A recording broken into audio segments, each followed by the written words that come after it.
কলকাতার ধর্মতলা থেকে যখন এক নামকরা পরিবহনের বাসটা ছাড়ল তখন আকাশ পরিষ্কার ছিল, কিন্তু শিলিগুড়ির মাটি ছুঁতেই আবহাওয়ার মেজাজ বদলে গেল। আমি শ্যামলী, পেশায় ফ্রিল্যান্স ফটোগ্রাফার। পাহাড়ের নির্জনতা আমার নেশা। সেদিন ছিল শনিবার। সারা রাত বসে আধো ঘুমে কাটানোর পর যখন টিন বাতি মোড় পার হলাম তখন ঘড়িতে সন্ধ্যা 6টা। বাইরে অঝোরে বৃষ্টি। শিলিগুড়ির রাস্তাঘাট ভেজা পিচের চাদরে ঢাকা। বাসের জানলা দিয়ে দূরে পাহাড়ের আবছা ছায়া দেখা যাচ্ছে, কিন্তু মেঘের ঘনঘটায় মনে হচ্ছে পাহাড়গুলো যেন আমায় সতর্ক করছে। হিলকাট রোড থেকে রহস্যের অন্দরে বাস থেকে নামলাম জংশন এলাকায়। বৃষ্টির তোড়ে চারপাশ ঝাপসা। একটা হলুদ ট্যাক্সি দাঁড়ানো ছিল। ড্রাইভারের নাম তপন। দিদি, এই বৃষ্টিতে কোথায় যাবেন? তপন দাই প্রথম কথা শুরু করলো। সেবক রোডের একটু ভেতরে ইসকন মন্দির ছাড়িয়ে একটা পুরনো হোমস্টে আছে, ছায়াবিথি। ঠিকানাটা চেনেন?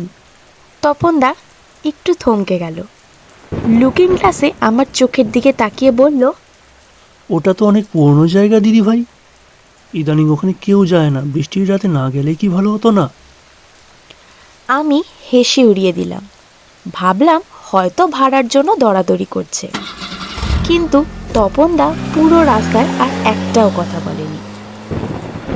গাড়ি যখন প্যানি ট্যাঙ্কির মোড় পেরিয়ে নির্জন বনের রাস্তার দিকে ঢুকলো তখন চারপাশ নিস্তব্ধ।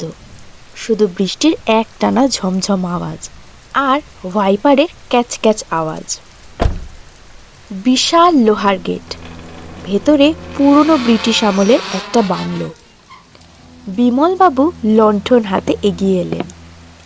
লোকটার বয়স 70 ঊর্ধ্ব, পরনে পুরনো কোট।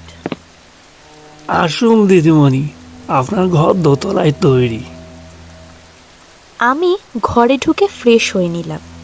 ঘরটা বেশ বড়, কিন্তু কেমন যেন একটা ভ্যাপসা গন্ধ। কাঠের মেঝেতে হাঁটলে শব্দ হয়।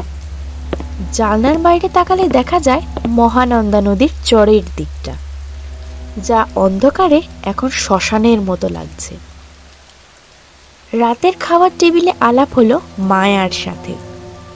বছর 8-এর মেয়েটি চুপচাপ এক কোণে বসে ড্রয়িং করছিল। আমি পাশে গিয়ে তাকাতেই দেখলাম ও সাদা কাগজে শুধু লাল রং দিয়ে গোল গোল হিজিবিজি কাটছে। কি আঁকছো খুকু? আমি জিজ্ঞেস করলাম। মায়া মুখ না তুলেই ফিসফিস করে বলল, ও আসছে, বৃষ্টির সাথে ও নিচে নামে। বিমলবাবু তড়িঘড়ি করে মায়াকে ভেতরে পাঠিয়ে দিলেন। আমার কেন যেন অস্বস্তি হতে শুরু করলো। রাত তখন প্রায় 12টা। শিলিগুড়ির এই নির্জন এলাকায় বৃষ্টির বেগ আরো বাড়ছে। হঠাৎ আমার ঘরের দরজায় টোকা পড়ল। আমি দরজা খুললাম। কেউ নেই। বারান্দায় লণ্ঠনের আলোয় দেখলাম ভিজে পায়ের ছাপ, ছোট ছোট পায়ের ছাপ। মায়ার হতে পারে, কিন্তু ছাপগুলো সিঁড়ি দিয়ে নিচে না গিয়ে দেওয়ালের দিকে উঠে গেছে। আমি টর্চ নিয়ে নিচে নেমে এলাম। বসার ঘরে একটা পুরনো গ্রামোফোন রেকর্ড আপনা আপনি ঘুরছে। কোনো সুর নেই, শুধু একটা কর্কশ ঘষ্টানি শব্দ। হঠাৎ লক্ষ্য করলাম ডাইনিং টেবিলের সেই মায়ার আঁকার ছবিটা পড়ে রয়েছে, কিন্তু এবার ছবিটা স্পষ্ট। একটা বাস উল্টে পড়ে আছে, আর তার পাশে দাঁড়িয়ে আছে আমারই অবয়ব। হঠাৎ পেছনের বারান্দা থেকে একটা আর্তনাদ ভেসে এলো। আমি দৌড়ে গেলাম। দেখলাম বিমলবাবু নেই, কিন্তু তপনদার ট্যাক্সিটা গেটের সামনে দাঁড়িয়ে। আমি ভাবলাম তপনদা হয়তো ফিরে এসেছে, কিন্তু কাছে গিয়ে দেখলাম ড্রাইভারের সিটে কেউ নেই। পেছনের সিটে বসে আছে মায়া। তার চোখ দুটো রক্তবর্ণ, সে দাঁত বের করে হাসলো আর বলল, কলকাতা থেকে যে বাসটা কাল রাতে ছেড়েছিল সেটা সেবকের কাছে খাদে পড়ে গিয়েছে দিদি ভাই, আপনি পৌঁছাতে পারেননি। আমার মাথায় যেন বাজ পড়ল। আমি পকেট থেকে মোবাইল বের করার চেষ্টা করলাম, কিন্তু দেখলাম আমার হাতগুলো স্বচ্ছ হয়ে আসছে। নিজের জামার দিকে তাকালাম, রক্তে ভেজা। মনে পড়ল শিলিগুড়ি ঢোকার আগে সালামি কলোনির কাছে বাসটা একটা বিকট শব্দ করে দুলতে শুরু করেছিল।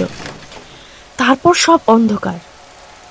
আমি চিৎকার করতে চাইলাম, কিন্তু গলা দিয়ে আওয়াজ বেরোলো না। বিমলবাবু তখন বারান্দায় দাঁড়িয়ে শান্ত গলায় বললেন, এখানে যারা আসে তারা সবাই বাসের জন্য অপেক্ষা করে, আপনিও করবেন। সকাল হলো। শিলিগুড়ির পুলিশ উদ্ধার করলো একটা চুরমার হয়ে যাওয়া বাস। যাত্রীদের তালিকায় সবার উপরে নাম ছিল শ্যামলী চ্যাটার্জি। আর সেই পরিত্যক্ত ছায়াবীতি বাংলো, স্থানীয়রা বলে ওটা 20 বছর আগে ভূমিকম্পে ধ্বংস হয়ে গিয়েছে।